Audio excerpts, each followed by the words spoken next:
Começar. Pode chamar, até se tiverem vergonha de mandar no grupo, pode mandar no pessoal, viu? A gente não liga, não. Eu falo isso pelo de biologia, né?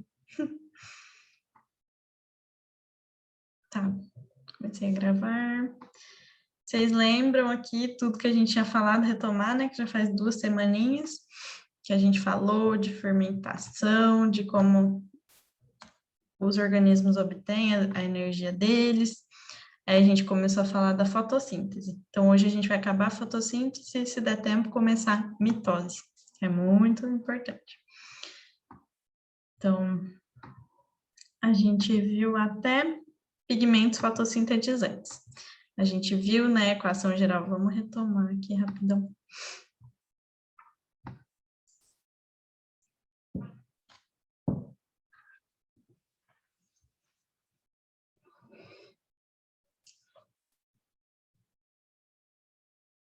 Bom, aí nós vimos a equação da fotossíntese. Nós vimos, né, que a Amazônia não é o pulmão do mundo. Nós vimos sobre os plastos e os seres que fazem essa fotossíntese para que eles obtenham energia através dela, né? Por que que eles obtêm energia? Porque eles vão produzir glicose, vão produzir açúcar. E depois eles também vão respirar. Lembra que planta, além de fazer fotossíntese, ela também respira, quando ela não tem luz. E aí ela consome essa glicose que ela produziu.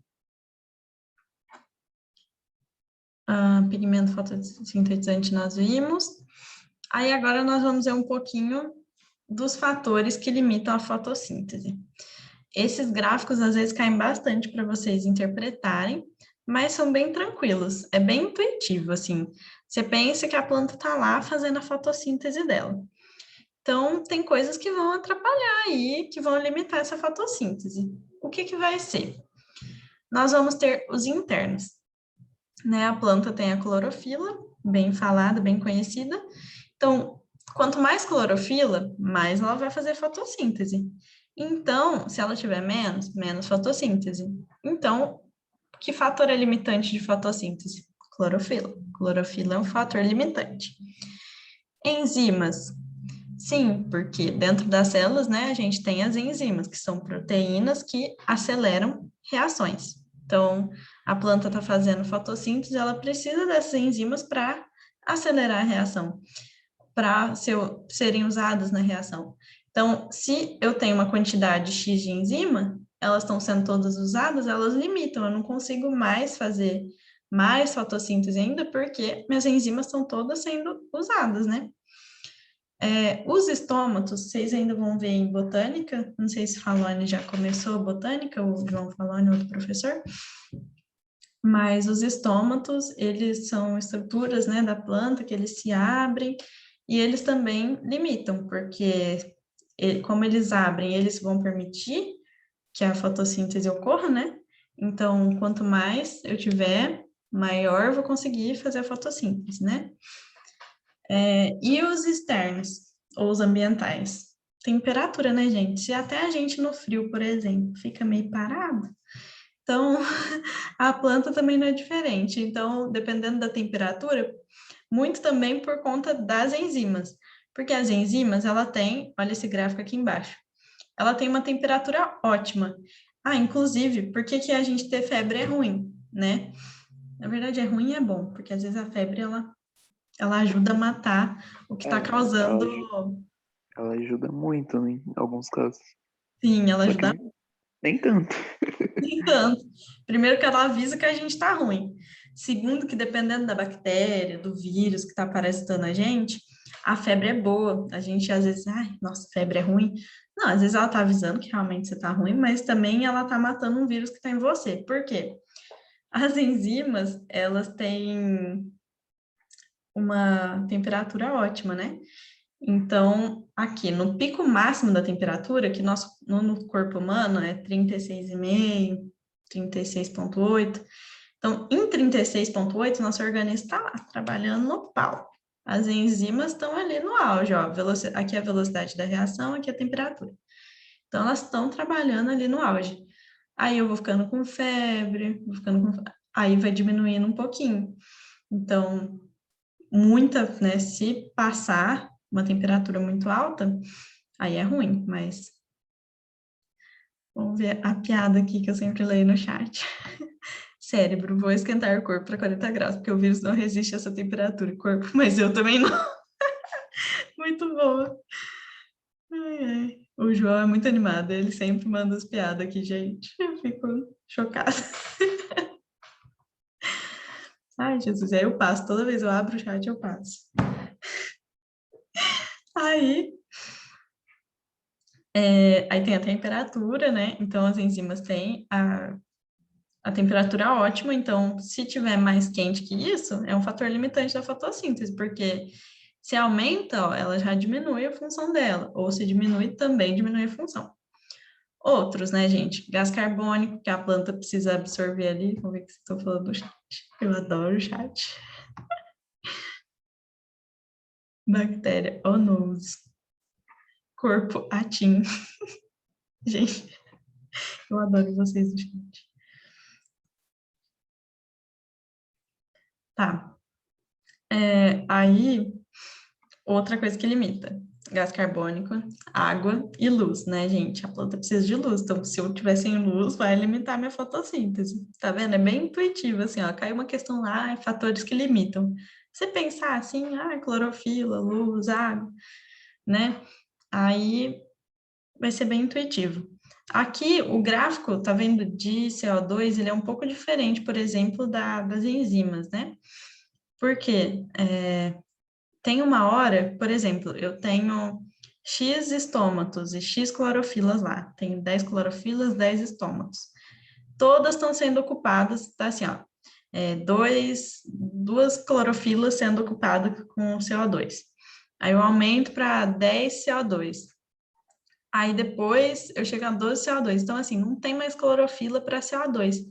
Então, ele limita, porque a planta tem uma quantidade de substância, então por isso que o gráfico faz isso aqui, ó. Aí ele fica contínuo, porque ele tem uma limitação das enzimas, do todo o maquinário que ele tem na célula, né? Então eu posso, às vezes, aumentar a quantidade de CO2, de água e luz, deixar super disponível lá para a planta. Só que como ela tem uma quantidade limitada, né? Posso aumentar que for, que ela não vai conseguir aumentar por conta disso.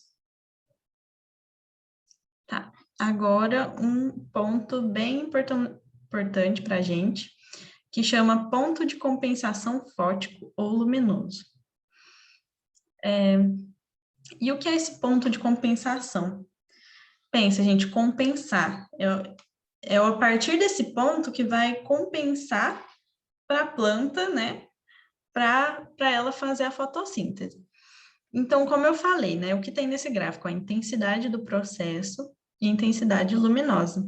Gente, esse ponto de compensação, eu tirei compensar agora aqui do nada. Olha, nem tinha pensado nisso. Mas faz lógica, é a partir do ponto que compensa para ela, né, fazer fotossíntese. E o que acontece? Aqui nós temos o gráfico, né, intensidade do processo, intensidade luminosa. Aí, a planta está lá fazendo fotossíntese. Mas, igual eu falei, ela também precisa respirar para quebrar a glicose e gerar energia, né? Além da fotossíntese. Aí, ela tá lá fazendo a respiração dela bonitinha e a fotossíntese dela. Ó, a respiração tá constante aqui. Deixa eu ver o que tem no chat.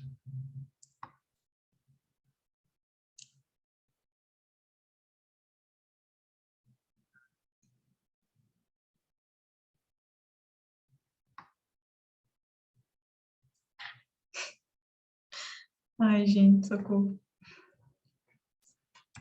Já li o chat.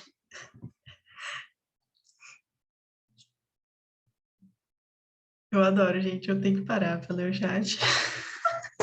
Eu não consigo, meu dedo coça. Tá. Aí tá, tem um ponto de compensação. E aí ela tá respirando, tá fazendo fotossíntese. Aí a fotossíntese vai aumentando, né? Aqui, a fotossíntese, ela é menor que a respiração. Aqui no ponto A. E o que que isso significa? Que ela tá fazendo menos fotossíntese, ela tá produzindo menos do que consumindo, ela está consumindo mais. Então, no ponto A, se a planta tá desse jeito, gente, tadinha, a planta tá em decadência. Ela tá, coitada, tá produzindo menos do que ela tá usando. Então, ela tá morrendo, tadinha. Como vocês aí estão com o inglês afiado, ela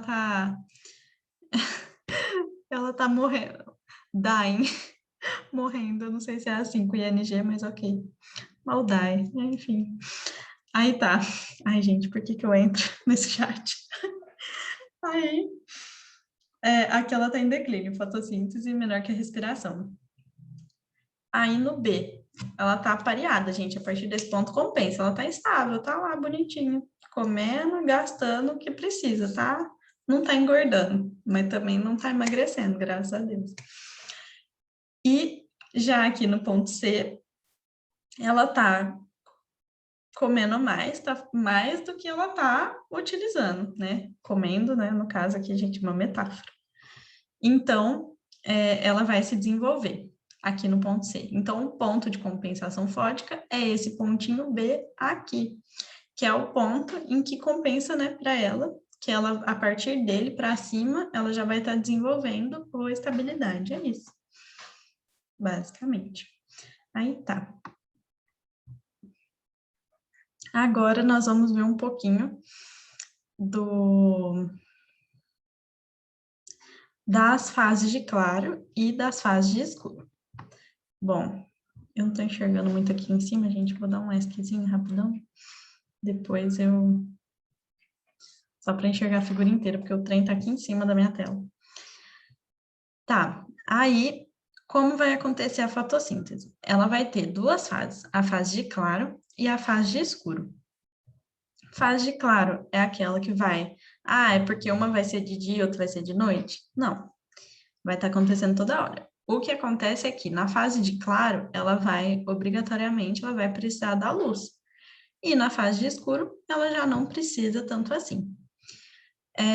Essa imagenzinha aqui é bem importante saber. Acho que no Enem não cai tanto, mas outros vestibulares às vezes cobra, sabe? O que entra e o que sai em cada fase. Na verdade, acho que eu nunca usei muito. O que mais cai disso, né? É saber que existe a fase de claro ou fotoquímica, né?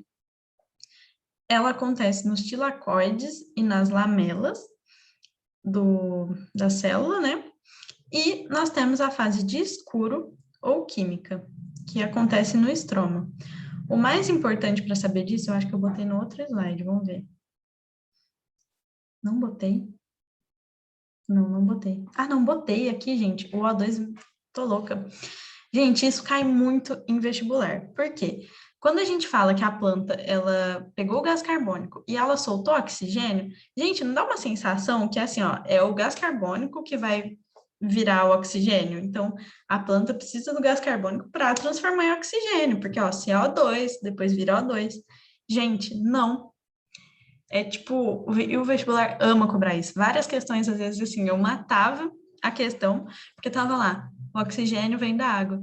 O oxigênio vem da água. E muita gente, sem saber dessa informação, qual que é a primeira coisa que a pessoa vai colocar lá no vestibular? O oxigênio vem do CO2. Mas não, gente. Toda vez que vocês pensarem que o oxigênio vem do CO2, vocês isolam o pensamento falando, não é isso. O oxigênio vem da água. Gente, isso mata qualquer questão.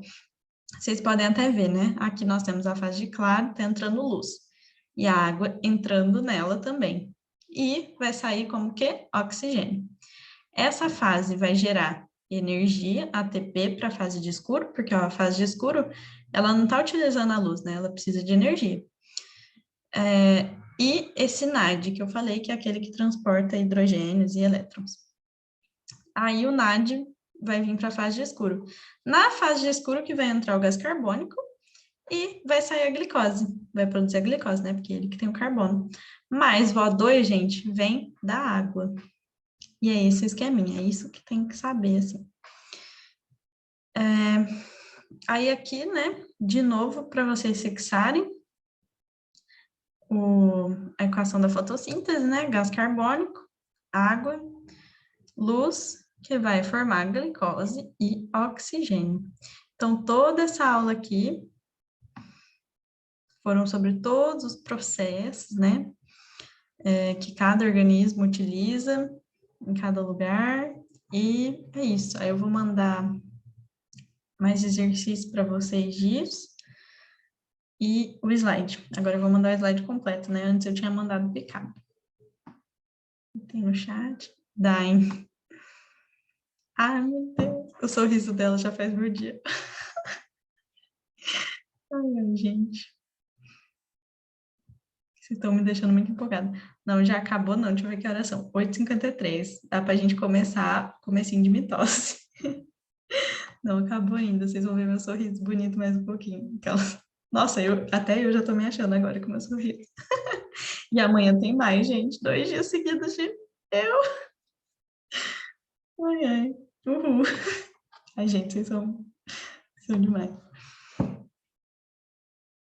Tá, agora vamos comecinho de mitose. Nossa, essa eu tenho uma piada muito ruim para fazer, que eu pensei na hora, eu faço a piada ruim? Talvez. Se bobear, vocês até já escutaram. Gente, eu adoro piada de tio, sabe? Piada de tiozão é tudo na minha carreira.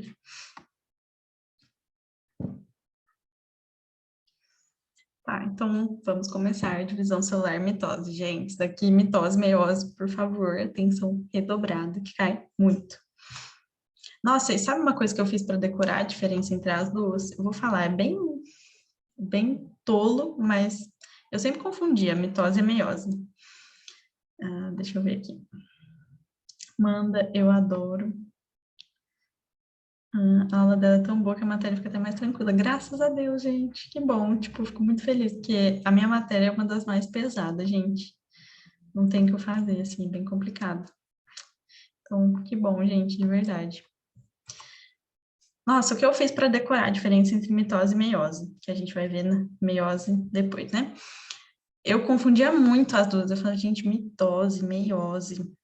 Ai, gente, ó, eu vou revelar meus segredos. É um segredo bem vergonha alheia, porque eu usava umas coisas muito sem noção para decorar as coisas.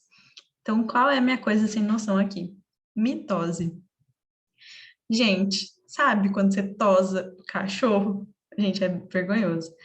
Tosar é um processo muito fácil. Você vai lá e tosa. Mitose. Aí eu guardava, tipo, mitose. Fala em tosa. É um processo tão fácil que a mitose é o mais fácil. E a meiose é o mais complexo. Aí vocês vão ver. Não sei se vocês já estudaram isso, mas a mitose ela é bem mais simples. E a meiose ela é bem mais complexa. E foi assim que eu guardei a diferença entre as duas. Gente, vergonha alheia. Mas a gente faz de tudo pela educação. Entendeu? A gente faz de tudo pelo Enem. Tô vendo vocês rindo aí de mim. Nossa, gente, em química, uma vez eu queria decorar todos os ácidos, né? Porque o vestibular que eu prestava, às vezes precisava decorar. Eu fiz uma música, mas tão boba, mas tão boba. Ai, ai. Conta, por favor. O pior é que eu já nem lembro mais ela direito. Não, quando não tiver. Não! Eu vou lembrar ela direitinho pra semana, eu prometo. Vou começar ela cantando. Juro, juro, juro. Só preciso lembrar ela inteirinha.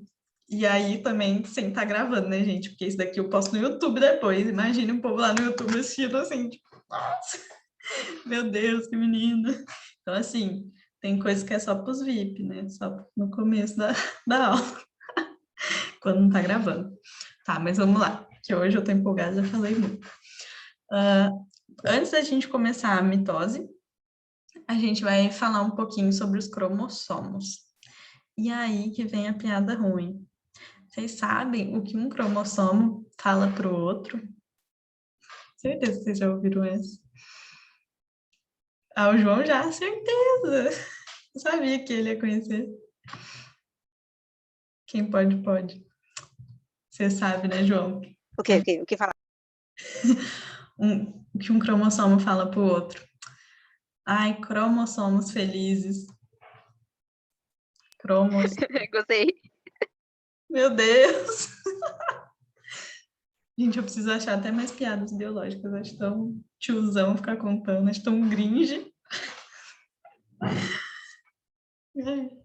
Cada coisa. Eu não acho, eu adoro. Tá, vamos lá.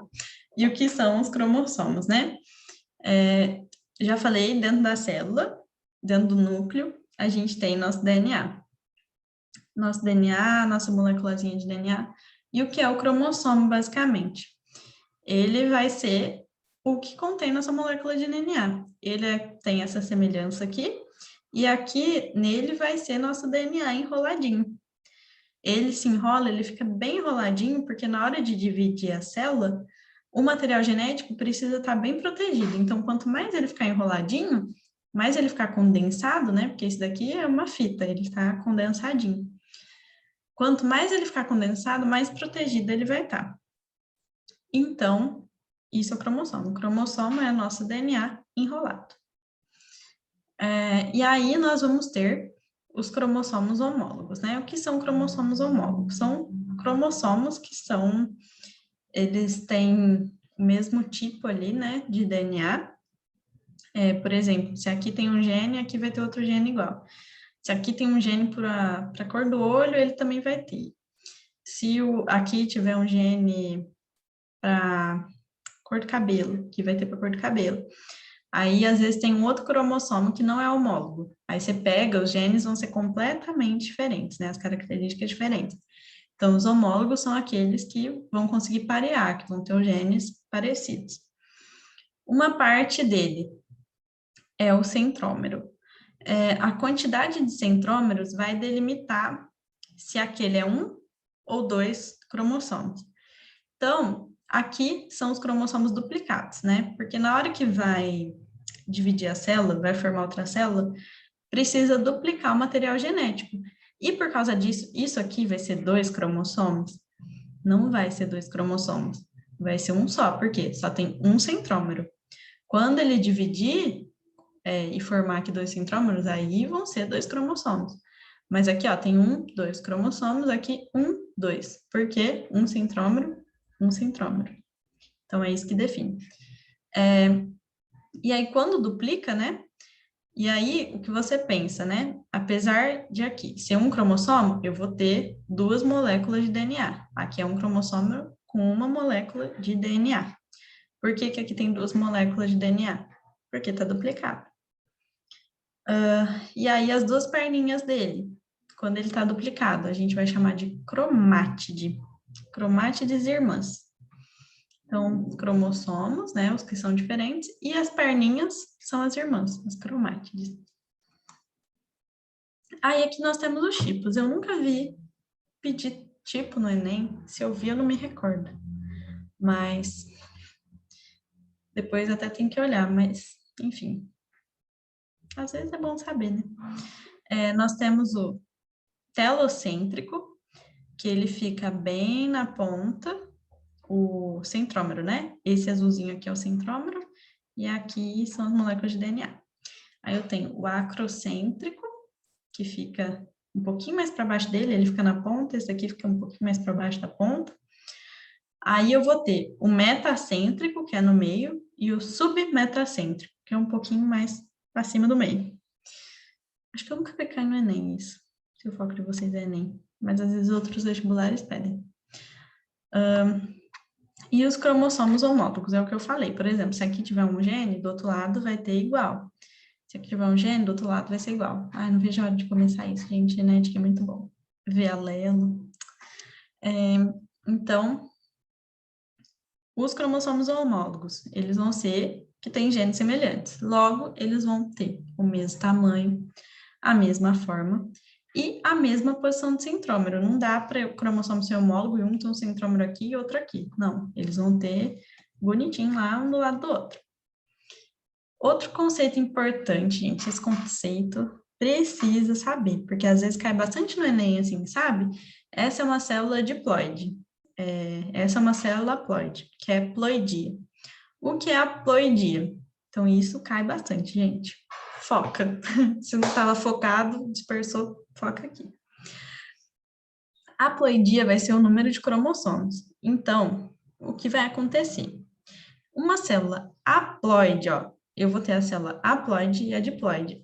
Tem triploide também, tem outras ploidias, mas geralmente no nosso vestibular vai cair haploide e diploide. tá? Haploide e o di, ó, o di já fala que são 2.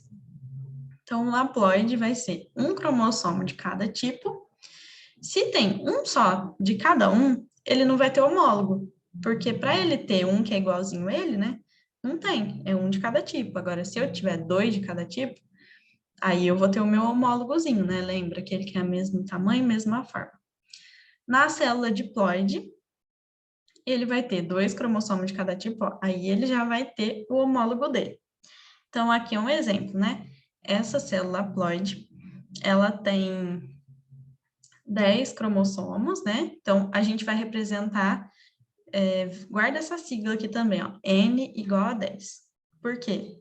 A célula haploidia dela é N igual a 10. Tem 10 cromossomos. E na diploide, aqui, né, tem 2N. 2N igual a 20, o total. E esse 2N representa o quê? Porque eles estão duplicados, né? Então, apesar de ser 20, ó, se eu dividir aqui tudo por 2, N igual a 10. Então, ele vai mostrar para a gente que tem 10 tipos diferentes. Mas o 20 aqui vai mostrar que são o quê? 20.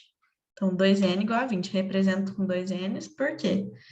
Porque tem 2 de cada tipo. Então, 2N igual a 20. E aqui N igual a 10. Então, você vai escrever o 2N, mas você vai contar todos que tem aqui. E o N também, todos que tem, apesar de ser igual, entendeu?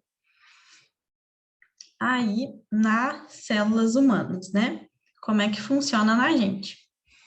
As células somáticas são aquelas do nosso corpo geral, que é só mais uma, são todas iguais. E nós temos os gametas, né? Que vai ser o óvulo e o espermatozoide, que elas são diferentes. Por quê? Nós temos 46 cromossomos. Então, todas as outras células do nosso corpo vão existir lá no núcleo 46 cromossomos. Então, todas as nossas células da pele, de qualquer lugar, são diploides. E aí a gente vai representar por 2N igual a 46. A única célula nossa, que é a haploide, são os gametas, que aí vai ser N igual a 23. Por quê? Porque óvulo junta com o espermatozoide. Quando vai fundir, 23 mais 23, 46. Se o gameta fosse 46, gente, e às vezes, vamos supor, isso pode acontecer, pode dar um erro lá na meiose, que quem forma, depois a gente vai ver, não precisa esperar com isso agora não, quem forma gameta é meiose. Aí dá um erro e o espermatozoide continua 46. Não vai formar um humano, porque para ser um humano tem que ser 2N igual a 46. Então, às vezes, gente, vamos supor, a mulher tá lá com o bebê, tá grávida e ela aborta. E às vezes, gente, era uma aberração cromossômica. Tipo, não deu certo a meiose. Às vezes, né, a mulher até se culpa, mas não, às vezes deu errado ali o processo e era uma aberração. Que não ia nascer, não ia vingar mesmo.